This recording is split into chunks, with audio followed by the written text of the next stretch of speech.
Dans tous les cas, un produit chimique est un produit considéré comme dangereux, qui peut conduire à des problèmes de santé ou autres.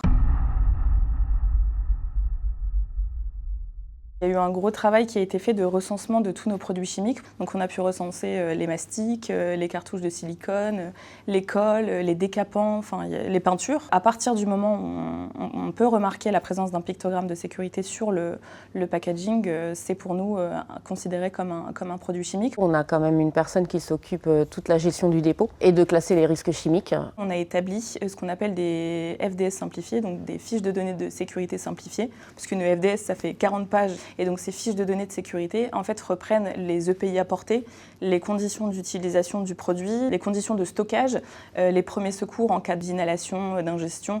Et donc en fait ça permet au collaborateur d'avoir sa fiche soit au niveau de son poste de travail, soit au niveau de la zone de stockage pour que ce soit beaucoup plus simple et clair pour lui en termes d'utilisation et de protection.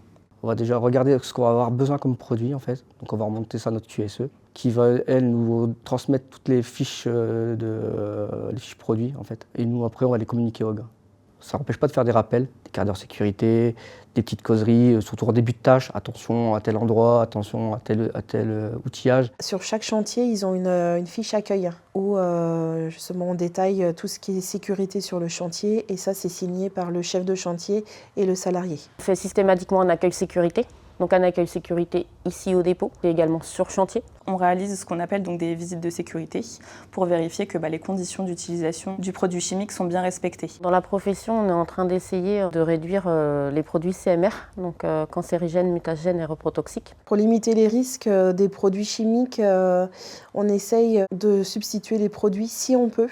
On a un box de produits inflammables à l'extérieur. Voilà, après on a vérifié toutes les règles de compatibilité des produits entre eux. Il y a les gants de manutention, il y a des gants anti-coupure, il y a des gants anti-froid, ça c'est plus pour les personnes qui travaillent à l'extérieur. Et aussi on peut donner des gants en latex pour justement les produits chimiques. Et les masques. Voilà. Les masques respiratoires, tout dépend des fiches de données sécurité des produits. Là où on doit souvent faire attention, c'est aux sous-traitants. C'est plus aussi au niveau des intérimaires où on doit faire une vraie prévention.